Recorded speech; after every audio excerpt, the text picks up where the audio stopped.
তো গাইজ, আপনারা ডুমুর ফুলের পরে আজকে অমর্ত্যকে দেখতে পাচ্ছেন বহুদিন পরে। ঠিক আছে, প্রচুর প্রশ্ন এসছে আমি কোথায় অ্যাপারেন্টলি দেখি লোকেরা ভাবছে বিয়ে টিয়ে করে ফেলেছি হ্যাঁ, সব কিছু এবং দেখছিলাম। যারা বলছিলেন যে বিয়ে ফিয়ে করে নিয়েছি নাকি, গাইজ জিজ্ঞাসা করুন, এ তো যা ছেলে, যার লক্ষণ দেখছি বিয়ে করলে পরে বলবে পর্যন্ত না। ঠিক আছে, ওকে। তো শোন, বিয়ে তো করবো না, যদি করি ঠিক আছে, যদি করি কি কি আর এক কিছু মিনিট, না হোক এক মিনিট, এক মিনিট, আমাকে 1-1.5 মাস আগেও কে যেন একটা বলছিল যে না না, বিয়ে তো ইভেনচুয়ালি করতেই হবে, বিয়ে তো ইভেনচুয়ালি করবোই। হঠাৎ হঠাৎ আমার ডায়লগ কে চুরি হচ্ছে কেন? বিয়ে তো করবো না, what the fuck is this? না না, আমার তো ইচ্ছে নেই এসব করার, আমি এই এই পৃথিবীতে ইনস্টিটিউশনটাকে বিয়ে এমনি করবো না পছন্দ বলার না। অধিকার শুধুমাত্র আমার আছে, ঠিক আছে, ওকে। হ্যাঁ, তোর এই অধিকারটা, তোর এই অধিকারটা যতটা আছে ততটা হলো জেমস গানের সমস্ত হেটারদের আছে, যে আমি জেমস গানকে হেট করি, উইচ ইজ তুমি মনোপলি নও ব্যাপারটাতে। আচ্ছা আচ্ছা প্রচুর আচ্ছা। লোক আছে যারা এই কথা বলতে পারে, সে ঠিক আছে। না আমি, আমার তো এই ইনস্টিটিউশনটাতে এমনি আমার কোনো ভরসা নেই, ঠিক আছে, এই বিয়ে কাম ইনস্টিটিউশনটা, ঠিক আছে, প্রচন্ড বেকার একটা ইনস্টিটিউশন, অনেক ক্যাচাল হয় এইসব জিনিসপত্র নিয়ে। কিন্তু আচ্ছা গাইজ, যখনই যখনই এরকম টাইপের কথাবার্তা কেউ বলবে তখনই তাকে কমেন্টে জিজ্ঞাসা করতে হয়, তাহলে কাকু কাকিমা বিয়ে না করলে দাদা আমরা তোমার মতো হ্যান্ডসাম ইউটিউবার কোত্থেকে পেতাম? ঠিক আছে, তো গাইজ এই কমেন্টটা করে ফেলে এর উদ্দেশ্যে, ওকে। আমি তো আরে সে দেখো ভাই, কাকু, আমি আরে সে কাকু সিম্পল কথা, কাকিমা আমি যখন যা, পয়সা খাওয়ার ভাই আমি বিয়ে করছি না, ঠিক আছে। না না, সে কাকু কাকিমা, সে কাকু কাকিমা যখন যা করা করেছে, তার তো তার জিনিসপত্র আমি হয়েছি, সেটা আমার কিছু করারও নেই, কারুরই কিছু করার নেই। তার মানে এই নয় যে আমাকে করতে হবে, রাইট? Okay. এজেন্সি, একটা ইংরেজিতে একটা কথা আছে, এজেন্সি, লোকজনদের নিজস্ব এজেন্সি থাকে, আমার তো এজেন্সি গাইজ আছে দেখো, আমি। না না, তো গাইজ দেখো, একটা ব্যাপার কিন্তু ভালো, অমর্ত্য বিএফি না যদি করে আর হ্যাঁ, অমর্ত্য সামহাও আমার আগে পটকে যদি যায়, তাহলে অমর্ত্যর সমস্ত কমিক্স কিন্তু আমি পাবো।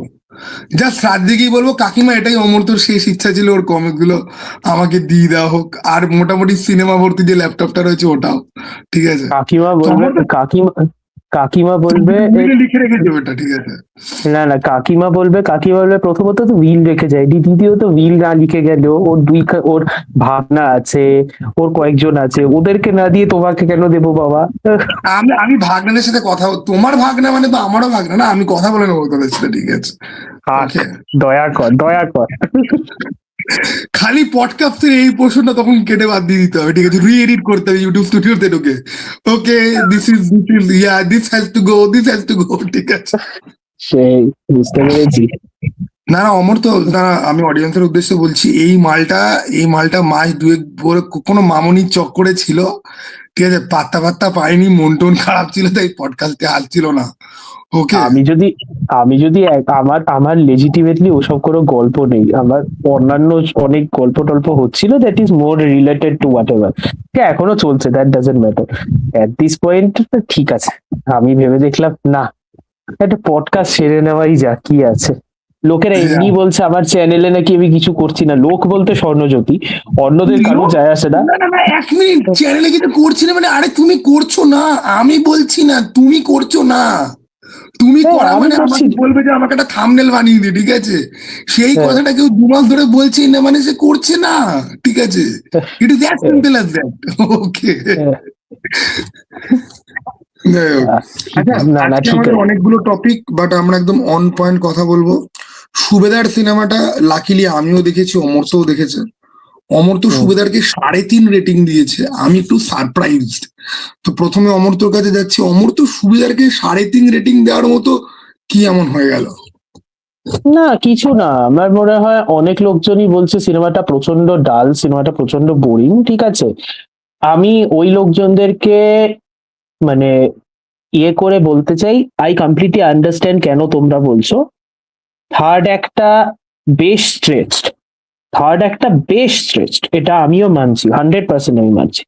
কিন্তু এবং থার্ড একটার মধ্যে অনেক কিছুই আছে যেগুলো দেখেই বোঝা যাচ্ছে যে মানে দুটো সাবপ্লটকে ম্যাচ করিয়ে কোনো মতে থ্রেড গুলোকে টাই করার চেষ্টা করছে, ঠিক আছে। বাট আমি যদি থার্ড অ্যাক্টের কথাটা খালি ধরি, তাতে তো একটা সিনেমার আলটিমেটলি ভালো দিক খারাপ দিক যে জিনিসটা নিয়ে লোকেরা এত বেশি কথা বলে না, সিনেমার এই ভালো দিক, সিনেমার এই খারাপ দিক, আমারও কেমন একটা ওরকম আজকাল লাগছে শুনতে, কিন্তু কিছু করার নেই, লোকজনদের বলতে হবে। যাই হোক, তো ভালো দিক বা খারাপ দিক সিনেমা কোনোদিনও জাজ হয় না সিম্পলি একটা থার্ড অ্যাক্ট। আমার মনে হয়েছে এই সিনেমাটা একটা কমার্শিয়াল সিনেমার একটা টেমপ্লেটকেই ফলো করছে, কিন্তু তার ভিতরে ওটা কিছু কিছু জিনিস এক্সপ্লোর করছে যেটা ইউজুয়ালি এইসব সিনেমাতে এক্সপ্লোর করা হয় না। ইউজুয়ালি এইভাবে এক্সপ্লোর করা হয়। মানে দেখো, ভায়োলেন্ট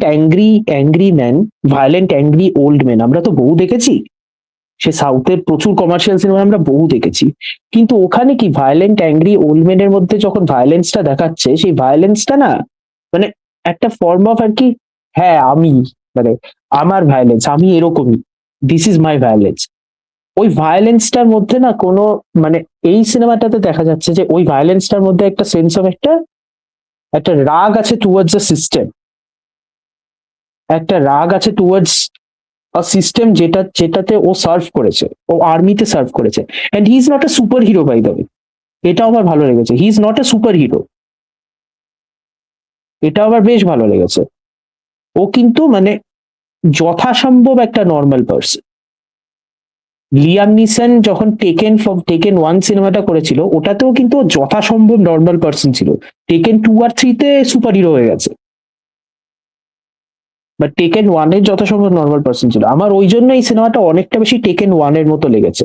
তার মানে কি এই যে এই সিনেমাটার মধ্যে ফ্লজ নেই? ফ্লজ আছে, আমি একবারও বলছি না ফ্লজ নেই, কিন্তু সিনেমাতে যেসব জিনিসপত্রগুলো দেখিয়েছে, যে একটা আর্মি ম্যান ওয়ার্ল্ডের সামনে এসে ওই ডিসিলিউশনমেন্টটা হচ্ছে, ওর যখন এই ভাবনা চিন্তাগুলো হচ্ছে না, তখন ওই যে ওই ডায়লগটা যেটা, যে हमने तो सोचा कि बॉर्डर में दुश्मन है, दुश्मन तो अंदर है, ঠিক আছে?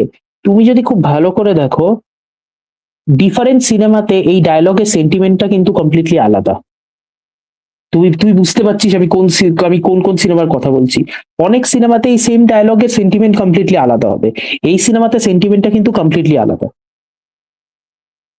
মানে একটা দেশ ভিতর থেকেই রট হয়ে যাচ্ছে, একটা দেশের ইউথ ভিতর থেকেই রট হয়ে যাচ্ছে, একটা দেশে এত সিনিসিজম চলে এসছে যে পুরো ক্যাপিটালিজমের চক্করে পুরো জিনিসটাই রোটেড আউট হয়ে যাচ্ছে। ওই ডিসিলিউশনমেন্টটার চক্করে ওই রাগটা যেটা বেরোচ্ছে, আর সেই কারণে এখন এই গাড়ির ব্যাপারটা, এখন এই গাড়িটা বেসিক্যালি মানে আমি বলছি তো, মানে লোকেরা যে কেউই বলবে এটা অনেকটা জন উইকের থেকে ইন্সপায়ার। আমার দেবজ্যোতির সাথে কথা বলছিল, দেবজ্যোতি বলছে যে এটা গ্র্যান্ড টরিনোর সাথে ইন্সপায়ার, কারণ গাড়িটা ছিল বলে। হ্যাঁ ঠিক আছে, গ্র্যান্ড টরিনোর সাথে ইন্সপায়ার গাড়িটার ব্যাপারে, কিন্তু গাড়িটা যে কারণে ইউজড হয়েছে এই সিনেমাটায় সেটা অনেকটা বেশি জন উইকের মতো, কারণ জন উইকের যে কুকুরটা ছিল, ইউ রিপ্লেস দ্য কুকুর উইথ দ্য গাড়ি, it's more or less the same catalyst. কিন্তু আমার সিনেমাটা বেশ ভালো লেগেছে। আমার আরেকটা জিনিস ভালো লেগেছে হলো ওর মেয়েটার যে সাবপ্লটটা, ইউজুয়ালি এইসব সিনেমাতে ওই সাবপ্লট গুলো থিম্যাটিক্যালি কানেক্টেড থাকে না, বা থিম্যাটিক্যালি যদি মানে কানেক্ট করতে চায় usually এটা সিনেমাটা বলে যে ঘেটে দেয়। মানে দেখালো যে মানে মেয়েটাকেও kind of damsel in distress দেখিয়ে দেবে যে গুন্ডারা তার পেছনে পড়েছে, তাই বাবা খুব হ্যাঁ অ্যাংরি। হ্যাঁ, কিন্তু এখানে মেয়েটার ফাইটটা পুরোপুরি আলাদা, ঠিক আছে? হুম, মেয়েটার ফাইটটা আলাদা এবং মেয়েটার ফাইটটা আজকের দিনে দাঁড়িয়ে খুব রিলিভেন্ট, রিলিভেন্ট। ঠিক আছে? হুম এবং তবে আমি লাস্টের ক্লোজারটা বুঝলাম না, এটা একটা স্পয়লার। ও হুম হুম। যে গুলিটা চালালো, ও কি ওই মেন ওই রণবীর বলে ছেলেটা ওকে কি মারলো না? কারণ সেটা আর দেখায়নি, ঠিক আছে? ওই না না, ইটভাটার তারপরে মধ্যে দেখালো না, না না তারপরে দেখালো না, ওই 3টে ছেলে ওই জামা কাপড় ছেড়ে টেড়ে ওই দৌড়াচ্ছে, দৌড়ে পালিয়ে যাচ্ছে। হুম, তার মানে রণবীরকে তার মানে গুলিটা মেরেছে, তাই তো? আমার মনে হয় মেরেছে, ওটা আমি দেখাইনি, বাট আমার মনে হয় ওটা মেরেছে। ওটা দেখালে পরে ভালো হতো, ঠিক আছে? ওটা দেখালে পরে ভালো হতো। আমার এটা এই একটা সিনেমাটায় spoiler, but যাই হোক। এই সিনেমাটায় একটা ফিল্মিং চয়েস আছে, যে সিনেমাটা অনেকজনদের ক্ষেত্রে এবং অনেকে আরো ডাল কেন বলেছে আমার মনে হয়, সিনেমাটা সুরেশ ত্রিবেণী যিনি ডিরেক্টর, তিনি না হুম। মানে তোর অ্যাকশন সিকোয়েন্সেসে যে ক্যাথারসিসটা যেটাকে বলে আর কি, ঠিক আছে, এটা না যদি না না, এই সিনেমার অ্যাকশন সিন গুলো অ্যাকচুয়ালিতে কেউ কেউ বলবে রিয়ালিস্টিক, আমি বলবো এই সিনেমার অ্যাকশন সিন অ্যাকচুয়ালিতে দুর্বল। কারণ অ্যাকশনটা এখানে মানে যতটা পয়েন্টটা গ্রাউন্ডেড নয়। রাখা হয়েছে, আর অনিল হুম কাপুরের বয়স হচ্ছে, আর আমি এই সিনেমার শুটিং এর বিহাইন্ড দ্য সিন আমি দেখেছি, ঠিক আছে, লোকজনের ফোন হুম ক্যামেরা হুম তোলা। Anil Kapoor most of the stunt উনি নিজেই পারফর্ম কিন্তু করেছেন অ্যাকচুয়ালিতে। তুমি যদি ভালো করে দেখবে তাহলে হিরো ভিলেনের মধ্যে কোনো হাতাপাই কিন্তু নেই। ইভেন না, কি নেই তো। প্রথমবার গাড়ির পার্কিংও যেটা হচ্ছে, ওটাকে কিন্তু ফ্রেমটাকে অন্ধকার করে দিয়ে সাউন্ড এফেক্টের মাধ্যমে বুঝিয়ে দেওয়া হচ্ছে যে হ্যাঁ ভাই এখানে অ্যাকশন হয়ে গেল। ও তো ছেলেটাকে এখানে ধরে এখানে এখানে দেখো, এখানে দেখ, আমরা তো বুড়ো বয়সের লোকজন যারা অ্যাকশন সিনেমা করছে, তাদের মধ্যে সব থেকে বড় এক্সাম্পল আমরা রাখি লিয়াম নিসনকে। দেখো লিয়াম নিসনের তো আমরা খুব ফেমাস কয়েকটা এডিটিং সিকোয়েন্সেস আছে, স্পেশালি অলিভিয়ার মেগাটনের টেকেন 3, যেখানে মোটামুটি একটা মানে ফেন্সকে ক্যাচ করতে গিয়ে মোটামুটি 200 খানা কাট, ঠিক আছে, কারণ একটা বুড়ো বয়সের লোক একটা ফেন্স কভার করছে, সেইটা কাট করতে গিয়ে মোটামুটি এরকম অবস্থা। সো এইখানেও ব্যাপারটা যে অনেকটা হাইড করছে, অ্যাকশনের ফ্লস গুলোকে যে অনেকটা হাইড করছে, বা ধরো উপরে ফ্রেম উপরের ইয়ে দিয়ে মানে ওভারহেড শট দিয়ে যাতে স্টান্টম্যান অ্যাকশন করতে পারে ওসব করার চেষ্টা করছে অনেকটা ব্যাপার। আমার কেন জানি মনে হচ্ছে, আই অ্যাগ্রি উইথ ইউ যে একটা ক্যাথারসিস থাকা উচিত কিছু অ্যাকশন সিকোয়েন্সে, সেটা মাঝে মাঝে অনেকেরই ওই ক্যাথারসিসটা পাওয়া যাবে না, এটা আমি 100% এগ্রি করছি। কয়েকটা জায়গাতে আমারও মনে হচ্ছে যে অ্যাকশন সিকোয়েন্সটা আরেকটু এক্সটেন্ড করলে হয়তো ভালো হতো, বাট আমার মনে হয়েছে যে হ্যাঁ, এবং সিনেমাটা তুমি দেখবে ওরা সেটাকে না একটা স্টোরি টেলিং মার্কে এডিটিং দিয়ে ঢাকার চেষ্টা করছে। যেরকম ওরা ফাইনালি সেটেলমেন্ট করতে যখন গেল, ওরা প্রথমে দেখালো যে ওরা বেরিয়ে চলে গেল ওখান থেকে, ওরা তারপরে আবার ফ্ল্যাশব্যাক করে তারপরে আবার ফেরত দিয়ে দেখাচ্ছে। এবার ওরা যখন বেরিয়ে আসছে তখন ওদের গাড়িটা আসার সময় দেখা যাচ্ছে যে প্রচুর লোকজন পড়ে রয়েছে। পরে ব্যাক করে যে অ্যাকশন যখন দেখাচ্ছে তখন কিন্তু এগুলো কিন্তু হচ্ছে না। ওরা ঘরের ভেতরে অনেকগুলো লোকের সাথে মারামারি করেছে, দেন ওরা বেরিয়ে এসছে। বাইরে যে এত লোক করে, আর ইট ইজ মানে রিয়ালিস্টিক্যালি স্পিকিং অতগুলো গুন্ডা যাদের যথেষ্ট হাট্টা কাট্টা চেহারা, মানে এক সৌরভ শুক্লা আর অনিল কাপুরের পক্ষে ওদেরকে রিয়ালিস্টিক্যালি টেক ডাউন করাটা পসিবলও না। ঠিক আছে, হ্যাঁ ওরা ঝুপঝাপ বন্দুক কেড়ে নিয়ে চারজনকে গুলি করে উড়িয়ে দিতে পারে, বাট হ্যান্ড টু হ্যান্ড কম্ব্যাটে ওটা পসিবলও না। আর দেখো আমি আজকে কিছু রিভিউ দেখছিলাম, এই সিনেমাটার প্রবলেম হচ্ছে কি যে এই সিনেমাটাকে লোকে জেলার আর জন উইকের সাথে অনেক বেশি কম্পারিজন মানে কম্পারিজন। আমি জন উইকের সাথে সিম্পলি কম্পেয়ার করতে পারি জাস্ট একটা স্টোরি টেলিং প্লট ডিভাইস, যে জিনিসটা ইনসাইটটা হলো কি করে, আদার দ্যান দ্যাট কিন্তু কোনো সিমিলারিটি নেই।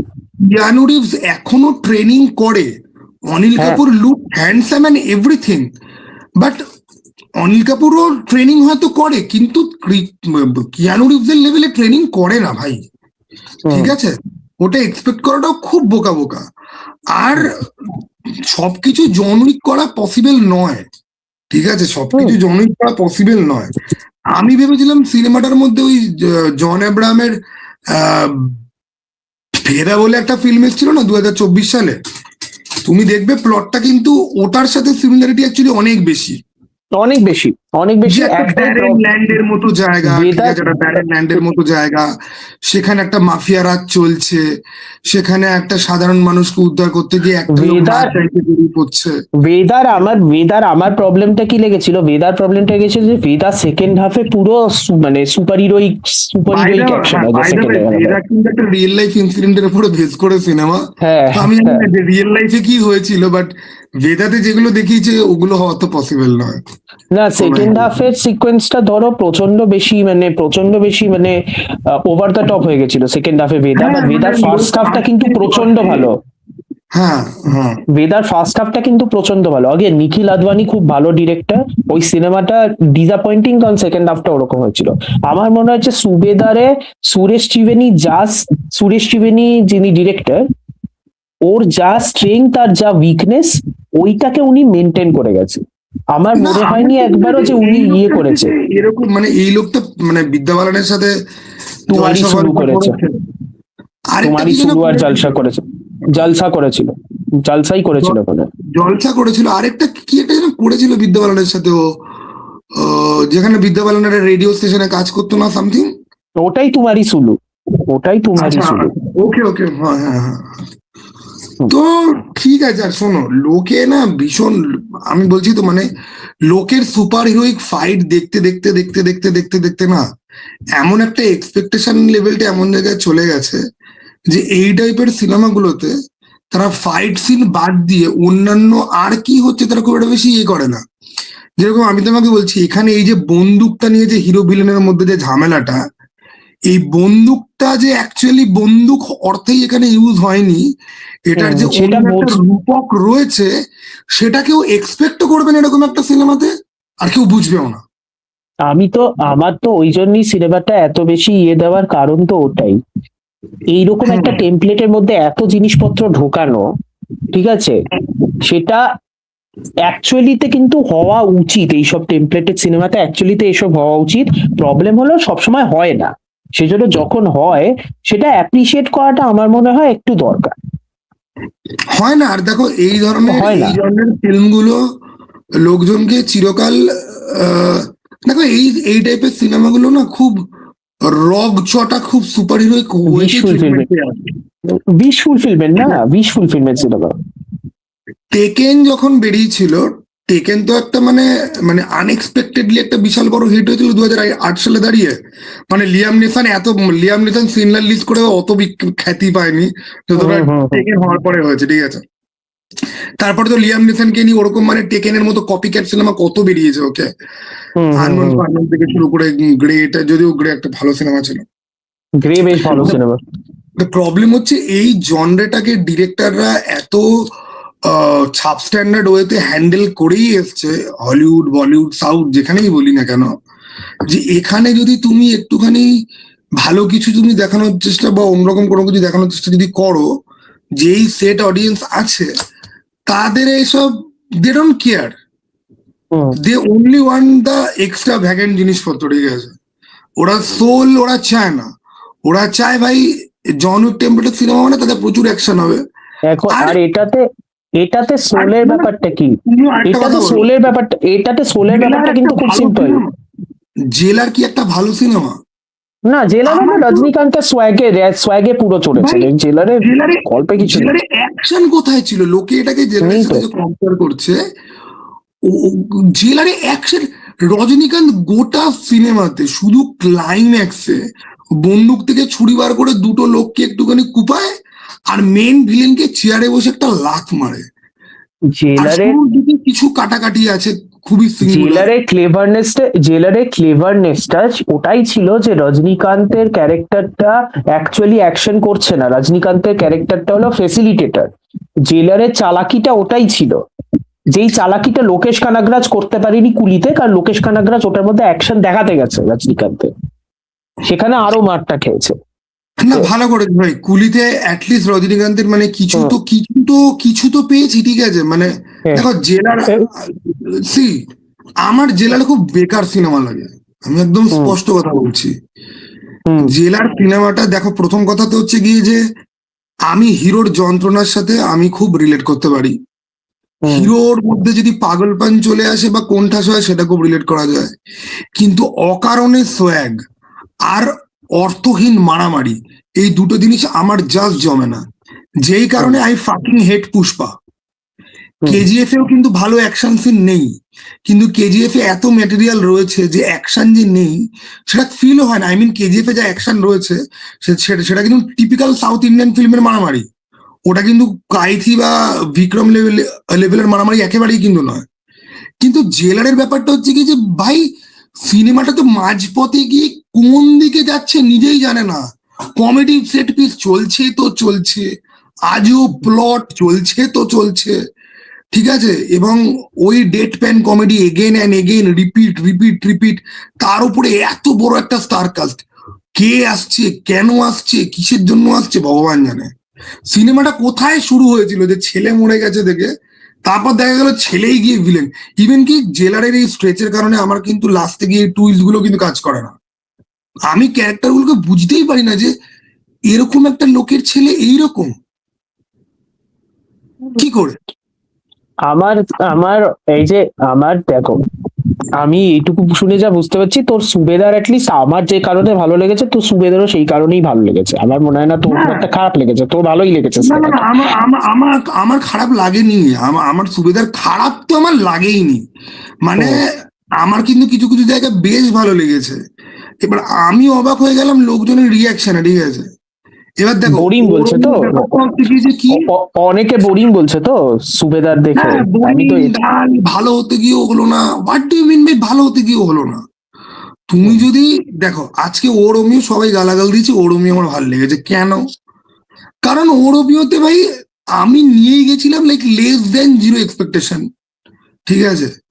আমি জানি যে এই জিনিসটা দেখে এরকম হচ্ছে, এটার ওপরেই হবে, আজকাল এরকমই হয়, এরকমই দেখাচ্ছে। আর আমার একটু ভালো অ্যাকশন সেট পিস দেখলে পরে ভালো লাগে। সুবেদারের ক্ষেত্রে আমি ওই গ্রিটি, আর আমি ডিরেক্টরকে দেখেই বুঝতে পারছি যে এ কিন্তু ওরকম ভাবে খেলবে না। ডিরেক্টরের যে সাইকিটা আমি আগেই বুঝতে পেরে যাচ্ছি, কারণ তুমি সুবেদারের টিজার ট্রেলার যদি দেখো, অতীব সাধারণ টিজার ট্রেলার, হুম এবং ওটা হয়তো কাইন্ড অফ মানে ওই কারণেই রাখা হয়েছে, কারণ এটা ছাড়া সিনেমাটাকে বেচা যেত না। কিন্তু আমি দেখতে গিয়ে বারবার আমি বুঝতে পারছি যে হ্যাঁ ভাই, ডিরেক্টর অন্যদিকে তো ঘুরছে ফিরছে এবং ভালোই লাগছে, ঠিক আছে, খারাপ কিন্তু লাগছে না, যে আউট অফ প্লেস কিন্তু মনে হচ্ছে না যে কেন ওর মেয়েকে আলাদা একটা স্টোরি আর দিচ্ছে। আর আমার আরেকটা জিনিস ভালো লেগেছে যে কিছু কিছু ক্ষেত্রে যে কারণে লোকজনদের বোরিং লেগেছে হলো এক হলো ওই বিল্ড আপটা, ওই বিল্ড আপটা যেটা ওই অসহ্য যে রাগটা যেটা হচ্ছে, যেটা quote and quote angry young man থেকে আলটিমেটলি অ্যাংরি ওল্ড ম্যানে পরিণত হচ্ছে এইসব সিনেমাগুলো, ঠিক আছে? যেটা অ্যাংরি ইয়াং ম্যান ছিল অমিতাভ বচ্চনের টাইমে, সেটা এখন অ্যাংরি ওল্ড ম্যান হচ্ছে। এই যে ওর রাগটা যে ফুঁসছে, ঠিক আছে, ওই রাগটা একটা অসহ্য পর্যায়ে কিন্তু নিয়ে যাচ্ছে, নিয়ে তারপরে ক্যাথারসিসটা হচ্ছে, হ্যাঁ ঠিক আছে? যাচ্ছে তো, মানে ওই ভিলেনটার নাম আমি দেখলাম আদিত্য রাওয়াল, প্রাইমে দেখলাম। পরেশ রাওয়ালের ছেলে। ওটা পরেশ রাওয়ালের ছেলে, বাবা! ওটা পরেশ ও তো রাওয়ালের ছেলে। দেখে আমার মনে হচ্ছে যে ঢুকে আমি বিশেষ করে ওই আছে না যে ওকে ল্যাংটা করানোর পর ও কোথায় একটা খেতে গেল, সেখানে অপারেনারা বুড়ো লোককে একদম কাইন্ড অফ মাথা পুরো ইয়ে করে দিল। এবারে এরকম ছেঁচড়া বা এরকম মানে খুব মানে ছিচকাদুনে টাইপের ভিলেন কিন্তু অনেক দেখায়, এবং তাদের প্রেজেন্টেশন খুব লাউড থাকে। এখানে অ্যাকচুয়ালি ভিলেনটা ঠিক কতটা ইনসিকিউর ভেতরে ভেতরে, ঠিক আছে, এটা কি সুন্দর ফুটিয়ে তুলেছে। আর ওই ছফটি বলে যে ক্যারেক্টারটা আছে, যেটা লাস্টে কি অ্যাকচুয়ালি মানে বেকার করলো, যে ওকে নিয়ে পরে আবার আসবে সিনেমা, ঠিক আছে, একটা আবার ওই ইউনিভার্সের মতো। তবে আমার লাস্টের এই জিনিসটা ভালো লেগেছে যে সুবেদারদের একটা, ওটা তো আমি মানে 10 মিনিট যখন বলেছে তখনই বুঝে গেছি যে কেউ আসছে। এবং মজার ব্যাপার হচ্ছে কি জানো, সরি, সালমান খানের একটা ফিল্ম ছিল না, জয় ভারত না জয় বন্দে, যেখানে ওই বেসিক্যালি তোমার ওই নেটওয়ার্কিং এর ছিল। হ্যাঁ জয় হোক, জয় হোক দেখিনি ভাই, জয় হোক লাস্টে সালমান খানকে বাঁচানোর জন্য সুনীল শেট্টি ট্যাঙ্ক নিয়ে চলে আসে পলিটিশিয়ানদের সঙ্গে মারামারি করতে, ঠিক আছে। আমি ভাবছি মারা এইসব এখানে হবে নাকি, 10 মিনিট বাকি বলছে, বাট তারপর দেখলাম না, মানে ওই বিহারের বাঘি গুন্ডাদের মতো এরা সবাই, আর নানা পটেকার আর পরাণ বন্দ্যোপাধ্যায় আর মিঠুন চক্রবর্তী, এদেরকে দেখলেই আমি খুশি। এরা কি করছে না করছে কেন করছে, নানা পাটেকারের কি হঠাৎ রিসার্জেন্স হচ্ছে নাকি বলিউডে? ও তো মোটামুটি আস্তে আস্তে অনেক সিনেমাতেও রিটার্ন করছে বহুদিন বাদে, মানে আর কি কমার্শিয়াল সিনেমাতে রিটার্ন। ওকে দেখলাম, ও একটা গুলি চালালো, আই এম লাইক আহ কি শান্তি, ঠিক আছে। কোইন্সিডেন্টালি 2 দিন আগেও আর কি আমার বাড়িতে, তুই আমার স্টোরিটা দেখেছিলি, ওই বাড়িতে হোলির সময় আর কি বাড়িতে বসে বসে ফ্যামিলির সাথে আর কি ড্রিঙ্কস আর ইয়ে টিয়ে করছিলাম, তখন মনে হয় আমার জামাইবাবু চালিয়েছিল ফিরবি দিল না রাজু বান গিয়া জেন্টলম্যান, শাহরুখ খানের। হ্যাঁ, ওটার মধ্যেও নানা পাটেকার আছে, এটা বেশ একটা পিভটাল রোলে। তো কোইন্সিডেন্টালি দুখানা, হ্যাঁ তো ঠিক আছে, সুবেদার নিয়ে মোটামুটি আমাদের এই ছিল বক্তব্য। ওকে, তো সুবেদার যা দেখেনি দেখতে পারো, জাস্ট ওই এক্সপেকটেশনটা একটু কন্ট্রোল করো। যদি তোমার ভাই এই সিনেমাটা সেন্সিবল অডিয়েন্সের বাজে লাগবে না, যারা একদম টেমপ্লেট বেসড ফিল্ম যারা ভালোবাসে, মানামনি তাদের একটুখানি ইয়ে লাগবে, বাট যারা মোটামুটি ক্লাসি অডিয়েন্সের ভালো লাগবে, they will like this film.